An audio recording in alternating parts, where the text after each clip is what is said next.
যখন থেকে বড় হয়েছি, তখন থেকে শুধু একটা জিনিসই খুঁজে চলেছি।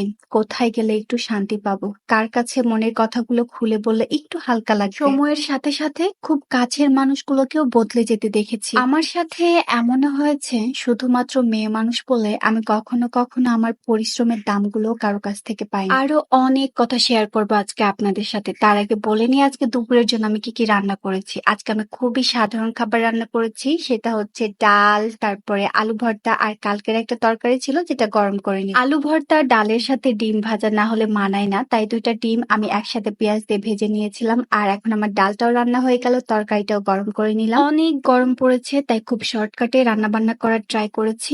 আর এইদিকে আমার ছানাটাকে দেখেন, সারাটা দিন পুরো বাড়ি মাতিয়ে রাখে। দিনের মধ্যে একবার দুইবার বাড়ি ঝাড়ু দিলে হয়ে যায়, কিন্তু এই পুচকি বুড়িটার জন্য আমাকে একটু পর পর ঝাড়ু দিতে হয়। সে যেই ঘরে খেলবে ওই ঘরে 12টা বাজায় দিবে, পুরো ঘর খেলনাপাতি ছড়াই ছিটাই রাখবে। যেই গরম পড়েছে তাতে বাচ্চারাও অতিষ্ঠ হয়ে পড়ছে। আমার মেয়েটা তো সব সময় ঘেমে থাকছে, একটু পর পর তাকে ভেজা গামছা দিয়ে গা মুছ করাই দিচ্ছে, তারপরেও আমার মেয়েটা গরম সহ্য করতে পারছে না তার বাবার মতো। রোদের যে ভয়ঙ্কর তাপমাত্রা, আমি জানি না যারা রিক্সা চালাচ্ছে, মাঠে ঘাটে কাজ করছে তাদের কি অবস্থা। আমার এই রুমটায় ডাইনিং পর্যন্ত রোদ চলে আসে। গোসল করতে যাওয়ার আগে জামা নিতে এসেছিলাম, আমার ড্রয়ার খুলে দেখি ড্রয়ারের ভেতরে কি অবস্থা। আমি সপ্তাহের মধ্যে 2-3 বার গুছাই, তারপরও যে কিভাবে এত এলোমেলো হয়ে যায়। সব কাপড় চোপড় ভাঁজ করাই থাকে, বাট তারপরও এলোমেলো হয়ে যায়। মেয়ে মানুষের জীবনটা না সত্যি অনেক বেশি অসহায়। আপনি যাদের জন্য দেখবেন অনেক কিছু করবেন, অনেক পরিশ্রম করবেন, দিন শেষে তারাই আপনাকে কোনো মূল্য দিবে না। মাঝে মাঝে চিন্তা করি আমি যাদের জন্য এত হার্ডওয়ার্ক করি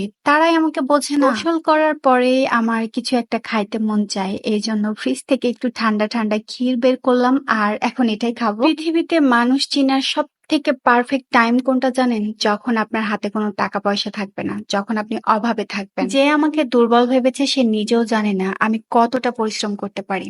এই অবস্থার পরিবর্তন করতে আমার খুব বেশি সময় লাগবে না, আমি মুভ অন করবই করব। এখন থেকে আর কারো পাশে নয়, এখন থেকে নিজেই নিজের পাশে থাকবো ইনশাআল্লাহ। আজকের ভিডিওটা এই পর্যন্ত শেষ করছি। আল্লাহ হাফেজ।